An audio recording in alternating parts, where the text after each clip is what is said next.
What's up? I'm Ben Emmanuel, the second of Train Relentless, here with some fundamental advice for your everyday functions.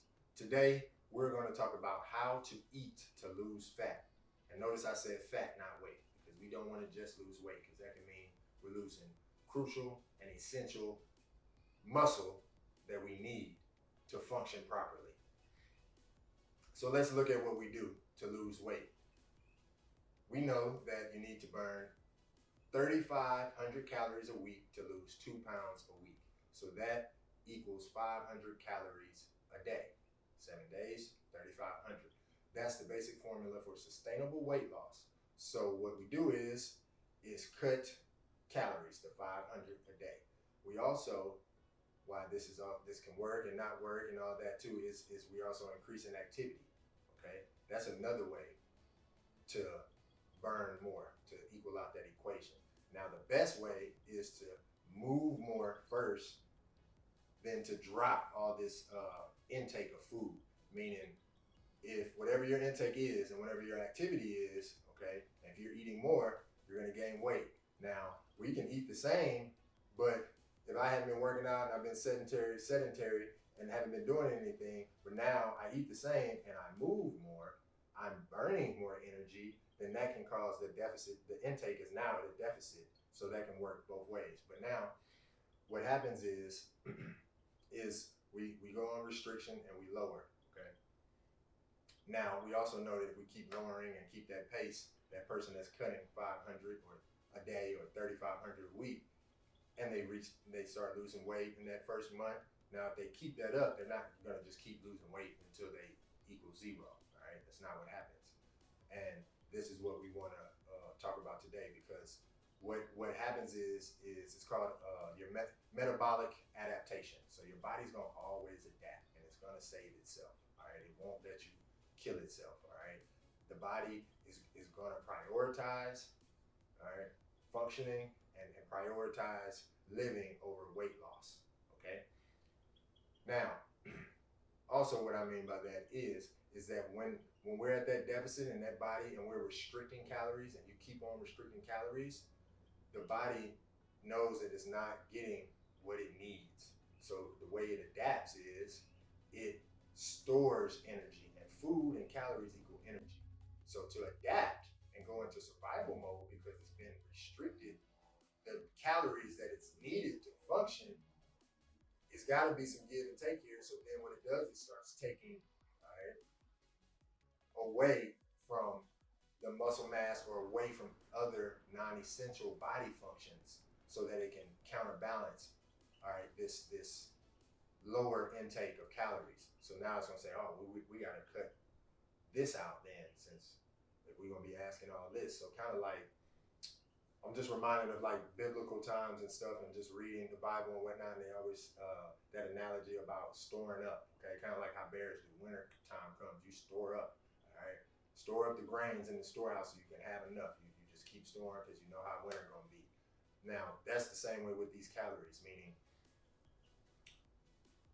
imagine that storehouse is full. Okay, and you keep on putting in, you keep on getting like you're gonna, once winter comes and you start taking away from that, if you're just taking out, then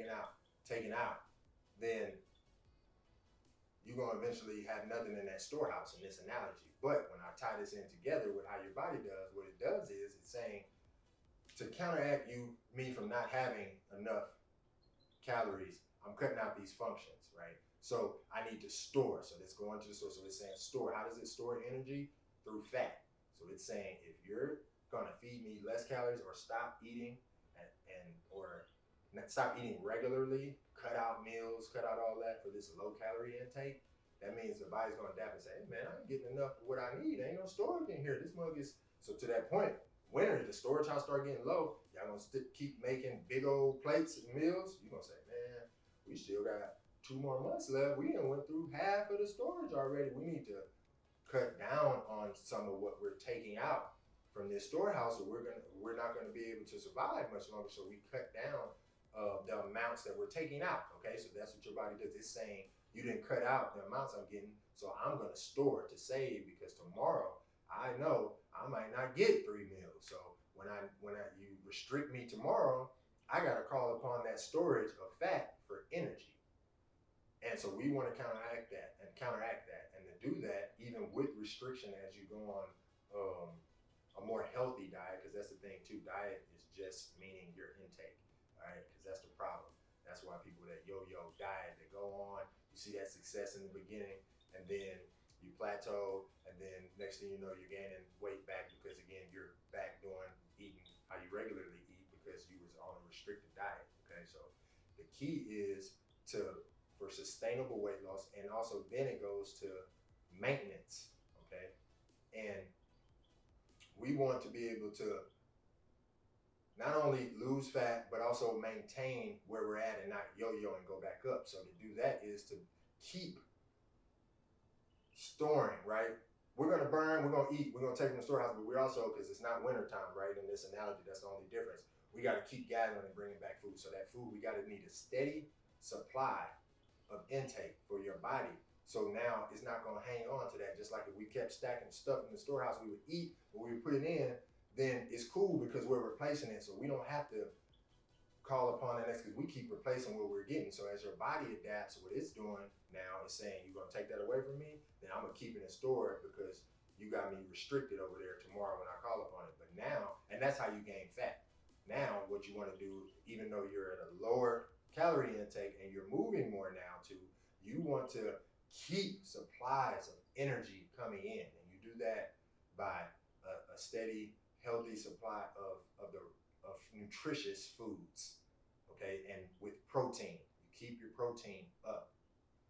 And the protein requirements is just in general, 0.9 grams per pound of body weight. So when you go on these, when you start cutting calories or increasing activity, and you hit that plateau, don't cut more, because you're gonna encourage your body to adapt by storing more fat. You want to keep a supply of healthy nutrients and macronutrients coming in, so that your body knows it's okay to burn what's coming in, and also burn the stores. And now I don't need all this. So it's just like the storage again. We don't need to store, like we getting more in so we can use it. So you're gonna use the energy instead of storing it. So keep a steady supply of energy in the form of calories, healthy calories and macronutrients that does the body good into your body, so that way it doesn't adapt by storing fat, which is what we don't want. Okay, so the key is to keep a steady supply of macronutrients in your diet, into your eating routine, so that your body can use the proper nutrients it's getting for fuel, and as your activity goes up, it will burn that storage of food that it doesn't need because it's gonna get what it needs tomorrow. Benny Manuel with Train Relentless, fundamental advice for your everyday functions. Thank you for watching. If you got anything useful out of this video, then give me a thumbs up, leave a comment if you have any questions, and please subscribe to this channel. Have a great day. I'll catch you next week.